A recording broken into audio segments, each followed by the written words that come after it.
Okay guys, today for this evolution, we're diving under the sea to talk about the history of SpongeBob SquarePants, so let's start.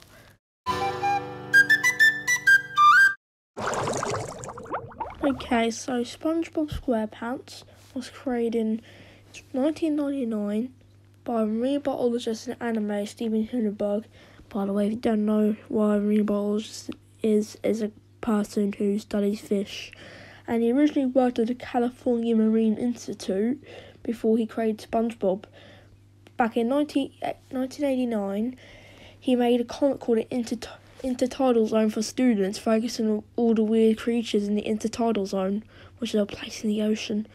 But later, there was a character in it called Bob the Sponge. He wasn't the main character or anything, but he was still in it, who served as the idea of SpongeBob SquarePants.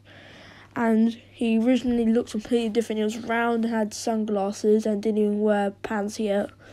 But that's where SpongeBob came from. He was a comic book character before an anime character, so yeah. Also, before he created SpongeBob, he worked on a show called Rocko's Modern Life at Nickelodeon.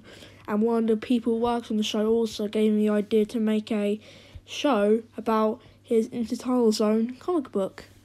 Also, after Rocko's Modern Life ended, Steven Hillenburg began to develop SpongeBob into a television series in 1996, and in 1997, a 7-minute pilot was pitched to Nickelodeon.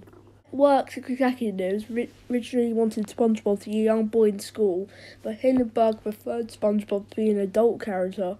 He was prepared to walk out on Nickelodeon and abandon the series, but he compromised by creating Mrs. Puff and her boyfriend school so that SpongeBob could attend school as an adult. Nickelodeon had held a preview for the series in the United States on May 1st, 1999, after it aired on the 1999 Kids' Choice Awards.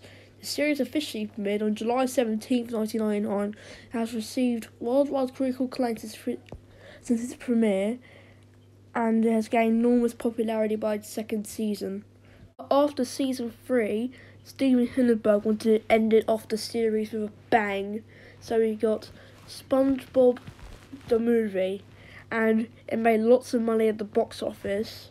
But after that movie, Hillenburg still didn't want to continue the series, but Nickelodeon still wanted it going, so he departed from the series, but they still kept it going. But some people think season 4 was just as good as seasons 1 to 3, while some people think that was the decline of SpongeBob, but the narrative agreed mostly that season 5 was a decline. So seasons 5 to 8 are really controversial in the SpongeBob community, because they're not really that good, such as the humour hasn't really landed anymore, and the animation was being pretty stiff. But in season 9, Hillenburg came back to make the show great again, and a lot of the fans said it became great again, such as the humour actually landing, and the animation style is pretty good, albeit that is more controversial, because some fans don't like the wacky animation style. And in 2015, they made the SpongeBob movie 2, Sponge Out of Water, which got pretty good reviews. Even though not as good as the first one, it still got pretty good reviews and also marked the return of Hillenburg. And in 2016, they released SpongeBob SquarePants the Broadway musical, which got pretty good response from critics. But sadly, in 2017, Hillenburg passed away, but Nickelodeon said they'll continue the show in his honour. But after Hillenburg passed away, Nickelodeon announced 2 new shows, Camp Coral and The Patrick Star Show, which would be spin-offs of SpongeBob.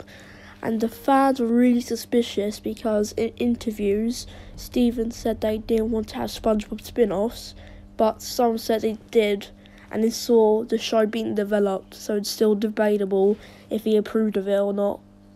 But before the spin-off shows came out, they released a movie called SpongeBob the Movie, Sponge on the Run, which was released on Netflix internationally and released on Paramount Plus in America. But when they released it to theatres in Canada, it didn't really do that well. I did release it in other territories. And the year after, they released a video game called Nickelodeon All-Star Brawl, which was a video game in the style of Super Smash Bros. But with Nickelodeon characters. And in the same year, they released SpongeBob Season 13. And in 2022, the show was renewed for Season 14. I'd speculated in 2023 there's going to be movies based off Sandy and Plankton.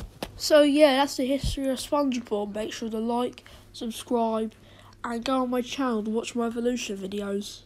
Okay, bye.